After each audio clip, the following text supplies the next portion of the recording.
Eventually, my uncle noticed that Taylor was taking me to school instead of Brian, so he's like, yo, what's up with that? Not wanting to snitch on Brian, I tell him, oh, Taylor lives close, she offered, didn't think it was a big deal. Then he's like, does Taylor's parents know she's picking you up? I'm like, yeah, maybe.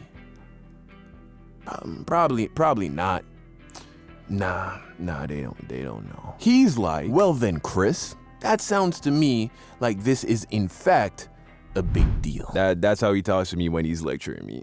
He's retired from the US Navy, by the way. So I'm like, I mean, Taylor doesn't seem to mind at all, honestly. Plus, that 25 you give me, I use it to buy us breakfast in the mornings and put a little gas in her car. But my uncle wasn't trying to hear none of that, because if Taylor were to, let's say, get into an accident with me in the car or on the way to my house, and her parents didn't know that she was making these Uber runs for the boy, it would be a problem. And Taylor's parents wouldn't have been okay with it, to be honest. So I started going with Brian again, and surprise, surprise, guess who's late for school? So now I found myself in a sticky, icky situation. Option 1. Continue going with Brian, continue to rack up tardies for being late, and then deal with those consequences, both at school and home. Option 2, tell my uncle that the whole Brian thing wasn't working out, and have him start taking me to school again, and just deal with the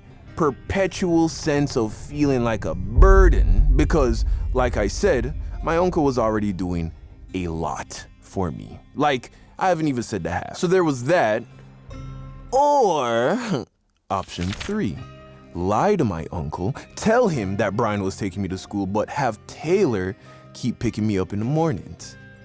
Guess which one I went with?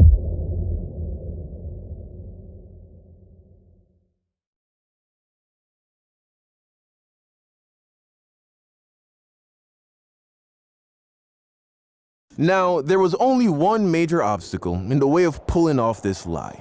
My uncle lived in a gated community, which meant unless you had a pass on your car to get in, anyone coming in had to go through security. And security would always call the house to verify that you were expecting a guest.